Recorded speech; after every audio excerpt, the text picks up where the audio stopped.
Hi guys, welcome to our channel Telugu audio stories with Maithri. నా ఛానల్ని ఎవరైనా ఫస్ట్ టైం చూస్తున్నట్టయితే తప్పకుండా లైక్ చేయండి, షేర్ చేయండి అండ్ సబ్స్క్రైబ్ చేసుకోండి. I love you Amisha part 11. ఇక స్టోరీలోకి వెళ్ళిపోదామా? అతను నీకు ముందే తెలుసా అని గట్టిగా అరిచారు ఫ్రెండ్స్ అందరూ కోరస్గా. తెలుసు అంటూ నేహా వెల్కమ్ పార్టీ నైట్ ఏం జరిగిందో, అలాగే అంతకు ముందు నైట్ రోడ్డు మీద ఏం జరిగిందో అంతా క్లారిటీగా చెప్తుంది సిరి. కాకపోతే ఒకటే గిల్టీగా ఉంది. 3 సార్లు అతను నాకు సహాయం చేసిన ఒక్కసారి కూడా అతని ఫేస్ చూడలేదు. కనీసం మీరు కూడా చూడలేదు అంటున్నారు. అతనిని ఎలా కలవడం అంటుంది. ఒక్కసారి ఫోన్ కూడా తెచ్చిచ్చారు కదా, అది రెండో సహాయం అన్నమాట. దాని గురించి ఎందుకు అంత ఆలోచించడం? నీ ఫోన్కి కాల్ చేశాడు కదా, మనం కూడా రిపీట్ కాల్ చేద్దాం అంటుంది ఫ్రెండ్ ఉత్సాహంగా. అది కుదరదు. అతని నంబర్ మనకు డిస్ప్లే అవుతుంది, కానీ అది ప్రైవేట్ నంబర్. అతను అనుకుంటేనే మనకు కాల్ చేయాలి, మనం అతనికి కాల్ చేయలేం అంటుంది. ఇలా కూడా ఉంటుందా అని అడిగింది ఫ్రెండ్. ఉంటుంది. కొంతమంది ప్రైవసీ కోసం 10 మందిలో కలవడం ఇష్టం లేని వాళ్ళు, డిస్టర్బెన్స్, అనవసరమైన కాల్స్ చెయ్యొద్దు అనుకునే వాళ్ళు ఇలాంటివి యూస్ చేస్తారు అంటుంది సిరి. తనేమైనా ఆడపిల్ల? ఆడపిల్లల మనసులో చిచ్చు పెట్టేలా ఉన్నాడు. అంత సేఫ్టీ అవసరమా మానవునికి? ఉక్రోషంగా అంటుంది ఒక ఫ్రెండ్. అతని ఫేస్ చూడలేకపోయాననే బాధతో. అందరూ నవ్వుతారు, వాళ్ళతో పాటు సిరి కూడా. ప్రముఖ బిజినెస్ మ్యాగ్నెట్ స్వర్గీయ జయరాజ్ మల్లిక్ కొడుకు రిషి జయరాజ్ మల్లిక్ ఇంటికి ఇవాళ పొద్దున్నే ఒక పార్సల్ వచ్చింది.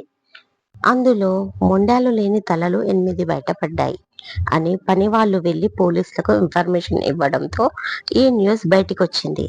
ఏమిటి ఈ పార్సల్? ఎవరివి ఆ తలలు? ఎవరికి వచ్చింది ఆ పార్సల్? ఎవరు పంపితే? దీనికి జయరాజ్ మల్లిక్కి ఏంటి సంబంధం? మనకు సంఘటన స్థలంలో ఉన్న రిపోర్టర్ శాంతి అక్కడి విషయాలు తెలియజేస్తుంది. ప్రశాంతి, ఎలా ఉంది అక్కడ వాతావరణం అని అడిగింది న్యూస్ రీడర్. ఇక్కడ మనం చూస్తున్నది రిషి జయరాజ్ మల్లిక్ విల్లా. ఇక్కడ మనం చూసుకున్నట్టయితే చాలా క్రౌడ్ గా ఉంది. లాఠీ చార్జ్ చేసే అవకాశం లేకపోలేదు. ఇక్కడ మనకు తెలిసింది ఏంటంటే 2 years గా ఈ విల్లాలో రిషి జయరాజ్ తన గర్ల్ ఫ్రెండ్ సోఫియా మార్క్ తో ఈ విల్లాలో నివసిస్తున్నారు. సోమవారం అనగా ఇవాళ సోఫియా మార్క్ పుట్టినరోజు సందర్భంగా వాళ్ళ ఇంటికి ఒక పార్సల్ వచ్చినట్టుగా తెలుస్తుంది. అది ఓపెన్ చేసి చూడగా అందులో శరీరాలతో వేరు చేయబడిన తలకాయలు దర్శనమిచ్చాయని, హృదయ వికారంగా ఉన్న ఈ ఘటన జరిగినప్పుడు అక్కడ రిషి, సోఫియా ఇంకా 2 పని వాళ్ళు ఉన్నట్లు తెలుస్తుంది. మృత్యులు ఎవరనేది ఇంకా తెలియరాలేదు. పోలీసులు దర్యాప్తు చేస్తున్నారు. రిషి జయరాజ్ మీడియా ముందుకు వస్తే కానీ అసలు విషయం ఏంటో తెలియదు. వార్తా టీవీ కెమెరామ్యాన్ రామ్తో ప్రశాంతి అంటూ తన న్యూస్ చెప్పేసింది.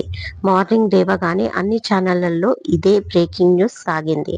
న్యూస్ కంప్లీట్ అవ్వగానే టీవీ ఆఫ్ చేసి, దేవ్, ఎలా ఉంది అజిత్ బ్రేకింగ్ న్యూస్ అంటాడు. ఇంకేముంది, దిమ్మ తిరిగి బొమ్మ కనిపించి ఉంటుంది ఎదవకి. వాడికి బుద్ధి ఉంటే మళ్ళీ సిరి జోరికి రాడు అన్నాడు. వాడు కుక్క తోకరా, ఆ తోక నైనా మారుతుందేమో కానీ వీడు మాత్రం మారడు అన్నాడు దేవ్. అంటే మళ్ళీ ప్లాన్ చేస్తాడంటావా అడిగాడు అజిత్. డెఫినెట్ గా చేస్తాడు, కానీ ఇందులో నుంచి ముందు బయటపడాలి. చాలా టైం ఉందిలే నెక్స్ట్ ప్లాన్ కి, దేవ్ అంటుండగా నందిని నుంచి కాల్ వస్తుంది. తనకి లిఫ్ట్ చేసి చెప్పండి అంటాడు దేవ్. నిజమేనా ఇదంతా అని అడిగింది. కనిపిస్తుంది కదా నిజమే అంటాడు. ఎప్పుడు జరిగింది అని అడిగింది. ఢిల్లీ ఎస్టర్డే నైట్ అన్నాడు. ఇప్పుడు ఎలా అని అడిగింది. మీరు టెన్షన్ పడకండి, అన్ని వైపులా లాక్ చేశాను. ఇందులోంచి బయటపడడానికి చాలా టైం పడుతుంది. సేమ్ టైం బయటికి వచ్చాక కోలుకోవడానికి కూడా. సిరి తన ఆస్తి మన చేయి జారకూడదు వార్నింగ్ టోన్ లో అంటుంది నందిని. అస్సలు జారనివ్వను అన్నాడు దేవ్. కానీ ఎలా దేవ్ అని అడిగింది.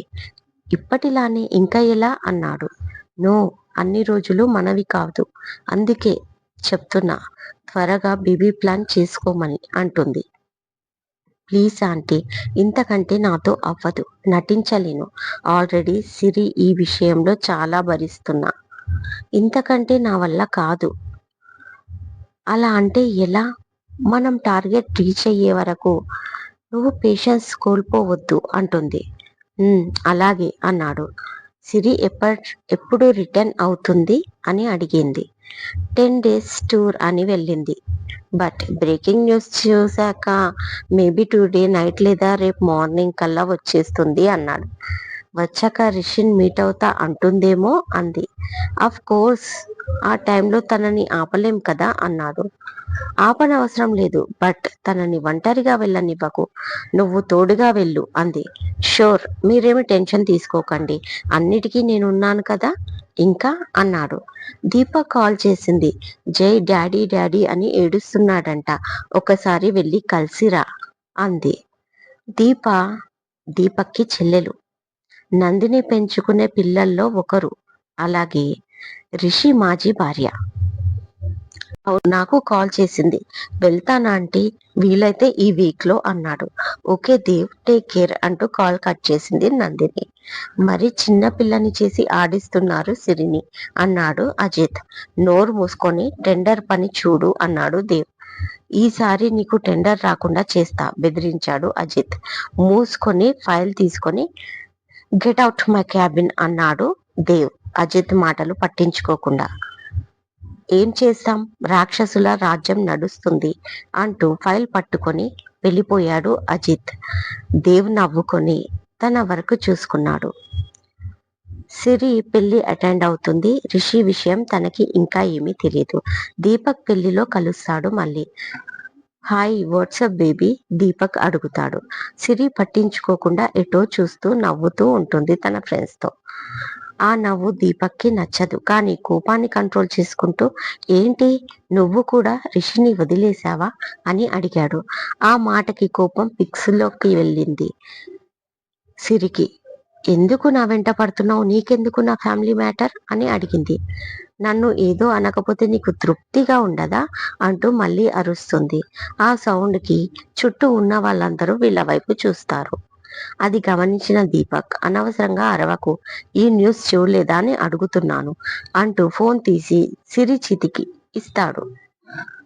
న్యూస్ చూసిన సిరికి ఫస్ట్ ఏమీ అర్థం కాదు. మళ్ళీ రిపీట్ చేసి చూస్తుంది. ఓ గాడ్, హైదరాబాద్లో ఇంత జరిగిందా, నాకు తెలియనే లేదు అంటూ బయటికి అనేస్తుంది ఆ మాట. మరి అందుకే బేబీ, నన్ను అప్పుడప్పుడు కాస్త పాజిటివ్గా చూడు అన్నాడు. పాజిటివ్గా చూసినంత మాత్రాన నువ్వు మంచివాడివి అయిపోతావా అంది. ఆఫ్ కోర్స్, పాజిటివ్ అంటే చాలా మంచిదనే కదా అర్థం అన్నాడు. అవునా, హెచ్ఐవి పాజిటివ్, కరోనా పాజిటివ్ లో కూడా పాజిటివ్ అని ఉంటుంది, అంత మాత్రాన ఆ వైరస్లు మంచివి అయిపోతావా అని అడిగింది సిరి. అవి వైరస్లు బేబీ అన్నాడు దీపక్. నా దృష్టిలో నువ్వు కూడా వైరస్వే. ఆ వైరస్లని కనీసం నిరోధించగలం, నువ్వు అంతకంటే డేంజర్ అంటూ తనదైన యాటిట్యూడ్ లుక్ ఇచ్చి ఫ్రెండ్స్ తో వెళ్ళిపోతుంది. రిషి గాడి కోసం నిన్ను వదిలేస్తున్నా, లేకపోతే కుల్లి కుల్లి ఏడ్చేవాడు నీ విషయంలో. సరే, నువ్వు వెళ్ళి కుల్లి కుల్లి ఏడుస్తూ ఉంటావు. మీ ఇద్దరిలో ఎవరేడ్చినా నాకు ప్రాబ్లం లేదు, ఐఎమ్ హ్యాపీ అనుకుంటూ అక్కడి నుంచి వెళ్ళిపోయాడు దీపక్. తన ఫ్రెండ్ని కన్విన్స్ చేస్తుంది, మళ్ళీ ఇండియా వచ్చినప్పుడు తప్పకుండా కలుస్తాను అని. తనకు ఎమర్జెన్సీ అని చెప్తుంది సిరి. తన ఫ్రెండ్ ఓకే చెప్పడంతో ఫ్రెండ్స్తో గెస్ట్ హౌస్కి వెళ్ళి అన్నీ ప్యాక్ చేసుకొని ఎయిర్పోర్ట్కి బయలుదేరుతుంది. దేవ్ బాబా, సిరి పాప వచ్చేసింది, మిమ్మల్ని కలవాలి అంటుంది చెప్పింది మరియా ఆఫీస్ రూమ్ లో ఉన్న దేవ్తో. ఫైల్ చూస్తున్న దేవ్ మరియా వెనకాల ఉన్న సిరిని చూసి నిలబడి చెప్పండి అన్నాడు. అన్నయ్యని కలవాలి. మాటల్లో బెరుకుదనం, కళ్ళల్లో భయం స్పష్టంగా కనిపించింది సిరిలో. మామూలుగా సిరి రిషి అని పిలిచేది, అన్నయ్య అంది అంటే ఆమె ఎంత బాధపడుతుందో అర్థం చేసుకోవచ్చు. అరేంజ్ చేస్తాను అంటుండగా మేనేజర్ వచ్చాడు. సార్ సార్, ఈ న్యూస్ చూసారా అంటూ చేతిలో ఫోన్ ఇచ్చాడు. అది చూసి షాక్ అయి టీవీ ఆన్ చేయండి అని చాలా గట్టిగా అన్నాడు దేవ్. అతను చాలా టెన్షన్ గా అనేసరికి సిరికి కూడా భయం వేసింది. ఆ వైపు చూసింది. టీవీలో లైవ్ వస్తుంది. ఆ 8 మంది చనిపోయిన వారి బాడీలు రిషి జయరాజ్ మలిక్ ఫామ్ హౌస్ వెనకాల ఉన్నట్టు పోలీసులకు సమాచారం అందడంతో వెళ్లి తవ్వి చూడగా బయటపడ్డాయి. రిషి జయరాజ్, సోఫియా మార్క్ ని అదుపులోకి తీసుకున్న పోలీసులు అంటూ ఏదో చూపిస్తున్నారు. ఒక్కసారిగా భయపడిన సిరి మరియాని గట్టిగా పట్టుకొని ఏడ్చేసింది. భయపడకు సిరి, బాడీలు దొరికినంత మాత్రాన రిషి నేరం చేసినట్టు కాదు కదా అంటాడు దేవ్. కానీ కానీ ఎలా అంటూ అటుపై మాట రాక ఏడుస్తుంది సిరి. ఏడవకు సిరి పాప అంటుంది మరియా ఓదారుస్తూ. సిరి, ఇలాంటి టైంలో మీరు ధైర్యంగా ఉండాలి. ఎవరో గిట్టని వాళ్ళు కావాలని చేసిన ప్లాన్ ఇది. నిజంగా రిషి ఈ పని చేసి ఉంటే తన గర్ల్ ఫ్రెండ్ సోఫియాకు గిఫ్ట్గా ఎందుకు పంపిస్తాడు? బాడీలను తన ఫామ్ హౌస్ లోనే ఎందుకు వాటిని పాతి పెడతాడు? ఒకసారి ఆలోచించు అని దేవ్ అన్న మాటకు ఈసారి సిరిలో కొంచెం ధైర్యం నింపింది. కానీ రిషి మీద ఎవరికైనా ఎందుకు అంత కక్ష ఉంటుంది అని అడిగింది.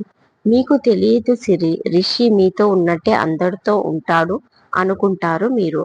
కానీ అతను అలా ఉండడు. ప్రతి ఒక్కరిని గెలుక్కుంటూ పోతాడు. బిజినెస్ తో అయినా వ్యక్తిగతంగా అయినా తన లాభం కోసం ఎవరినైనా బాధ పెడతాడు. ఈ విషయం మీకు అర్థం కాదు. కానీ ఇప్పుడు ఎలా ఎలా బయటపడతాడు? అతను చేయని నేరానికి జైల్లో ఉండాలా అని అడుగుతుంది. నేను ఉండగా అలాంటి రోజు రానివ్వను. నిజమే, తనకి నాకు పడదు. కానీ మానవత్వం అనేది ఒకటి ఉంటుంది కదా, దానికోసమైనా ఎలాగైనా రిషిని బయటికి తీసుకొస్తాను. మీరు ఇలా బాధపడకండి అంటాడు. అంటుంది. సరే, మీరు వెళ్ళి రెస్ట్ తీసుకోండి. నేను అరేంజ్ చేసి మీకు చెప్తాను. అప్పుడు రిషిని చూడ్డానికి వెళ్దాం. ఫస్ట్ మీరు ఫుడ్ తీసుకోండి మరియమ్మ అన్నాడు దేవ్. నేను చూసుకుంటాను బాబా అంటూ సిరిని తీసుకొని లోపలికి వెళ్ళిపోయింది.